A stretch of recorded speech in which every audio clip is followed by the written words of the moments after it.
Bismillahirrahmanirrahim.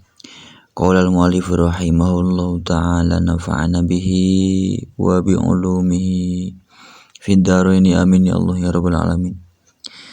Ila hadrati mu'allif hadzal kitab Ibnu Malik radhiyallahu ta'ala anhu nafa'ana bihi wa bi ulumihi fid dharaini amin ya Allah ya rabbal alamin. Bismillahirrahmanirrahim. Paslun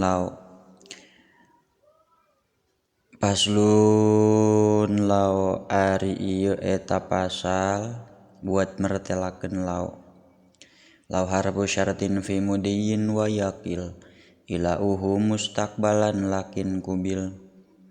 Lau ari lafad lau harfun eta harfu syaratin eta harap syarat fi mudiyin dina zaman mudi wa yaqilu sareng saalit naon ilauhu nyandingkeunana itu lau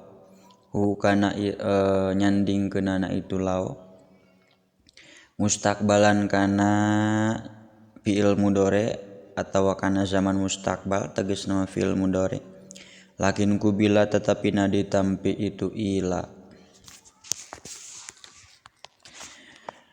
wahya fil ihtisasi bil fi'li kain lakin law anna fiha qad taktarin wahya jeung ari itu lau kain eta tetep seperti lafadain dina pada jadi syarat fil ihtisasi dina ditangtukeun bil fi'li kana fi'il ulangi wahia jeung ari itu lao kain eta tetep saperti lafad in fil ihtisasi dina pada ditangtukeun bil fi'li kana fi'il lakinna lao tetapina sayaktosna lafad lao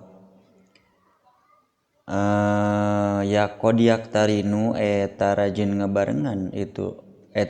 ngabarengan naon anna lafad anna biha kana itu lao wa in mudhari'un talaha surrifa ilal mudiyyi nahu law yafi kafa wa in tala sareng lamun nyanding ha kana itu law naon mudhari'un fi'il mudhari surifa mangka dibelokeun itu mudhari ilal mudiyyi kana fi'il madi nahu law yafi kafa ari contona eta saumpamana lafad law yafi kafa law yafi lamun tos nyumponan itu jalma kafa mangka cukup itu jalma.